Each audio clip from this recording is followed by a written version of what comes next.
쿠오바디스 8.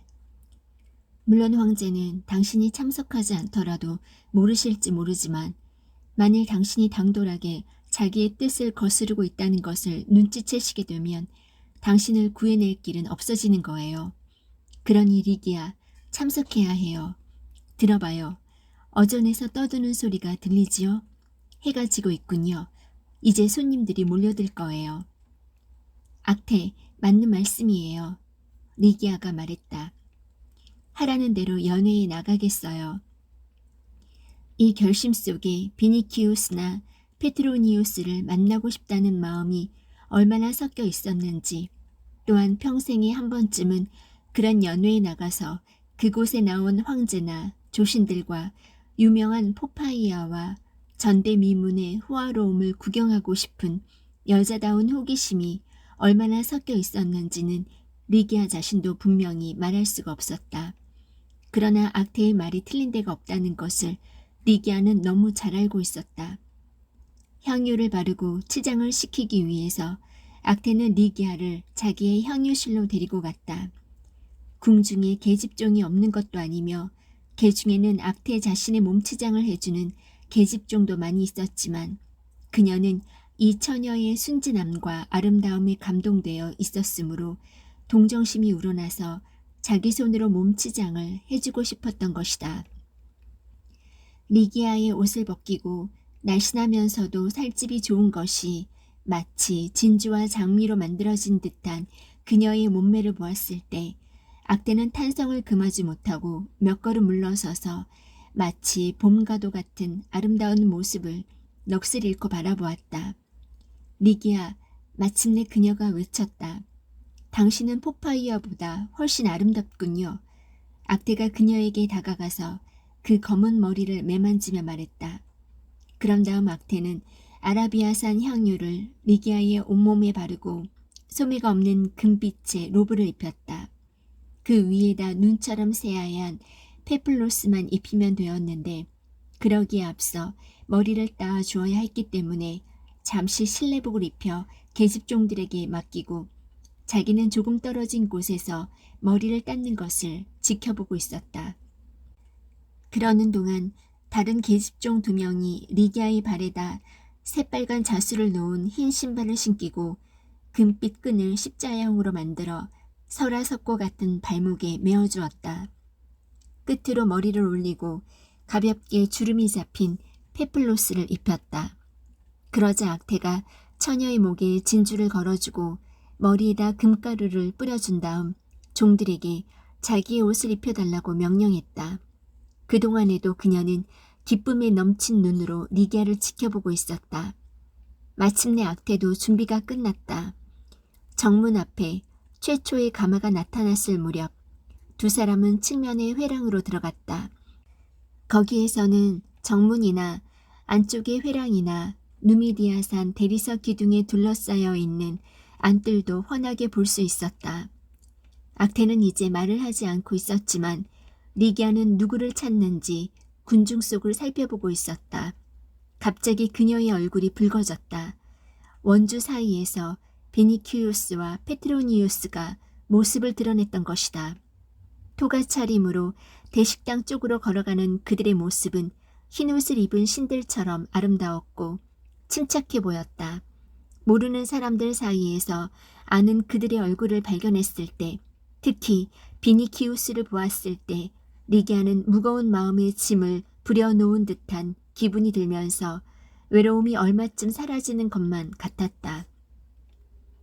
마음에 사무치던 폼포니아와 플라우티우스에 대한 가슴 아픈 그리움은 어디론가 갑자기 사라져버렸다. 비니키우스와 이야기하고 싶은 마음 때문에 다른 소리는 귀에 들어오지도 않았다. 궁중에 대해서 들은 온갖 끔찍한 사건, 악태의 이야기, 폼포니아의 훈계 따위를 생각해 보려고 했으나 헛일이었다. 이런 말이나 훈계에도 불구하고 그녀는 문득 자기가 그 연회에 참석하지 않으면 안 된다는 것, 진심으로 참석하고 싶어 한다는 것을 깨달았다. 신들처럼 자기에게 사랑과 행복에 대해서 속삭여주던 그 그리운 음성, 아직도 귀에 쟁쟁한 그 음성을 이제부터 듣게 된다고 생각하자 그녀는 억누를 수 없는 기쁨에 휩싸였다. 그녀는 자기가 죄에 빠진 천하고 타락한 여자라는 생각이 들었다. 절망에 빠져서 그녀는 울고 싶어졌다. 그때 악태가 리기아의 손을 잡고 안쪽의 방을 몇 개나 거쳐서 연회장인 대식당으로 갔다. 그녀는 자기를 식탁에 앉혀주고 그 곁에 자리를 잡고 앉은 악태조차도 분명히 의식하지 못하고 있었다. 이윽고 그녀의 왼편에서 낮고도 귀에 익은 목소리가 들려왔다. 안녕하십니까. 이 땅 위의 모든 아가씨와 천상의 모든 별 중에서 가장 아름다운 아가씨 안녕하십니까. 성스러운 컬리나요. 리기아가 정신을 차리고 쳐다보니 자기 옆에 비니키우스가 서 있었다. 편의와 관례에 따라 연회 때에는 토가를 벗게 되어 있었으므로 비니키우스도 토가를 입지 않고 은빛으로 종려나무를 수놓은 소매가 없는 비색의 투니카만 입고 있었다. 팔을 그대로 드러내놓고 팔꿈치 위쪽에 폭이 넓은 동양풍의 금팔찌를 장식으로 2개나 끼고 있었다. 팔꿈치 아래로는 정성을 들여 털을 뽑아 반들거리기는 하나 오로지 검과 방패를 위해서 만들어진 듯 근육이 발달한 용사다운 팔이었다. 머리에는 장미꽃에 화관을 쓰고 있었는데 활처럼 치켜 올라간 깨끗한 눈썹, 빛나는 두 눈, 햇볕에 탄 얼굴빛. 그는 바로 청춘과 힘의 상징이었다.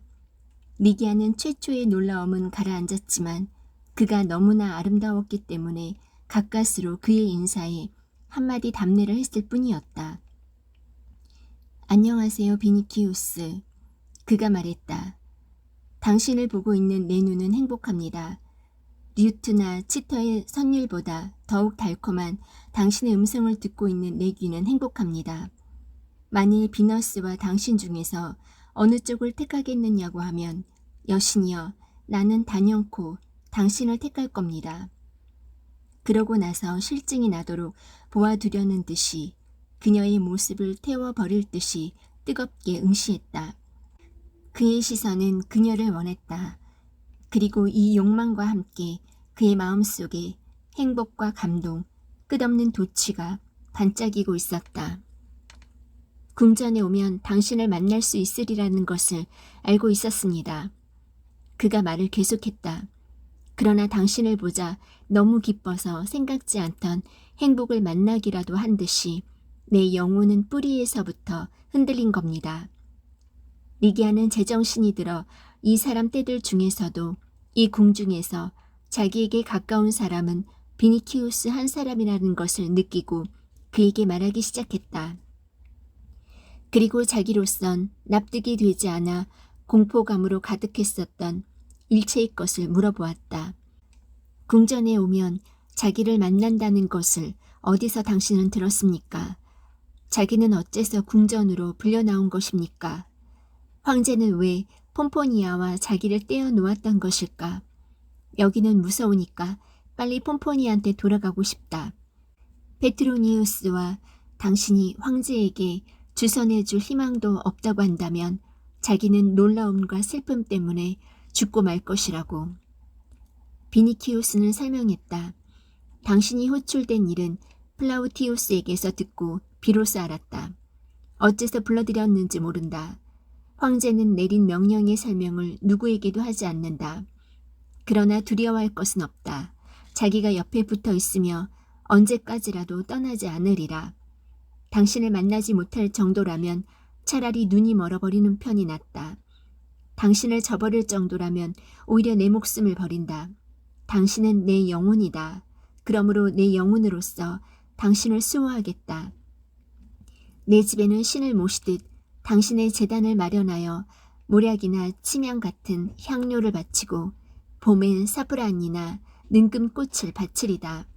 궁전이 무섭다면 맹세하거니와 이곳에서 나오도록 하겠다 하고 그는 적당히 얼버무리면서 때때로 거짓말을 하기도 했지만 그의 목소리에는 진지함이 깃들여 있었다. 그는 리기아를 진심으로 동정했고 리기아의 말은 모두 그의 가슴에 와닿았던 것이다. 그래서 그녀가 그에게 감사를 표하며 그의 친절을 폼포니아도 틀림없이 고맙게 생각할 것이라고 말하고 그녀 역시 평생토록 그의 은혜를 잊지 않을 것이라고 말했을 때 그는 감동을 이기지 못하고 어떤 일이 있다 하더라도 그녀의 소원을 거절할 수는 없다고 생각했다. 기쁨 때문에 그의 심장은 녹아버릴 것만 같았다. 그녀의 아름다움이 그의 감각을 취하게 했고 그는 자기가 그녀를 무섭게 원하고 있음을 알았다. 하지만 그녀는 그에게 말할 수 없이 귀중한 존재였으므로 그는 신처럼 그녀를 찬양하고 싶었다. 그는 그녀의 아름다움과 그 아름다움에 감탄한 자기의 심정을 입 밖에 내지 않을 수가 없었다. 연회장이 차츰 소란해져 가자 그는 그녀에게 더욱 가까이 다가앉으며 마음속에서 우러나오는 친절하고 감미로운 말들을 속삭였다. 그의 목소리는 음악소리 같아서 포도주처럼 마음을 취하게 해주었다. 그리하여 그는 리기아를 점점 황홀하게 했다. 온통 낯선 사람들 틈에서 그가 전보다 더 가깝고 친근하게 생각되었다. 뿐만 아니라 그는 얼마나 믿음직스럽고 그녀에게 헌신적이었던가. 그는 그녀를 위로하고 궁중에서 구출해내겠다고 약속했다. 그는 그녀를 저버리지 않겠다고 말했을 뿐 아니라 그녀를 돌봐주겠다고까지 말했다. 그는 전에 플라우티우스의 집에서 일반적인 사랑과 그 사랑이 가져다주는 행복에 대해서 말한 적이 있긴 하지만 지금은 그녀를 사랑한다고 하면서 그녀가 그에게는 사랑스럽고 가장 소중한 존재라고 탁 터놓고 말했다. 리기아는 남자의 입에서 그런 말을 듣기는 처음이었다. 그의 말을 듣고 있는 동안 자기 속에서 무엇인가 눈을 뜨는 듯 했으며 한없는 기쁨과 알 수 없는 불안이 뒤섞인 행복감이 자기를 사로잡고 있는 것을 느꼈다. 볼이 달아오르고 심장이 고동쳤으며 황홀하여 입이 벌어졌다. 이런 말을 듣는 것이 두려우면서도 왠지 한마디도 빠뜨리고 싶지 않았다. 가끔 고개를 수그리기도 했으나 한편으로는 말씀을 계속하세요. 더 듣고 싶어요. 라고 말하고 싶은 듯 수줍게 부탁이라도 하는 것처럼 이따금 그 맑은 눈동자를 들어 비니키우스를 쳐다보았다. 음악소리와 꽃냄새와 아라비아 유향이 풍기는 냄새에 그녀는 정신이 아찔해졌다. 로마에서는 식탁이 기대앉는 관습이 있었는데 아울루스가에 있을 때 리기아는 언제나 폼포니아와 플라우티우스의 아들 사이에 앉았었다. 그런데 지금은 젊고 타는 듯이 뜨거운 사랑을 지닌 비니키우스가 그녀에게 점점 가까이 다가오고 있었다. 그녀는 그가 내뿜는 뜨거운 열기를 느끼면서 기쁘기도 하고 부끄럽기도 했다. 졸음이 몰려오듯이 찾아드는 어떤 감미로운 무력감, 정신이 아득해지는 느낌이 그녀에게 엄습해왔다. 마찬가지로 그녀가 가까이 있는 것이 비니키우스에게 영향을 미치기 시작했다.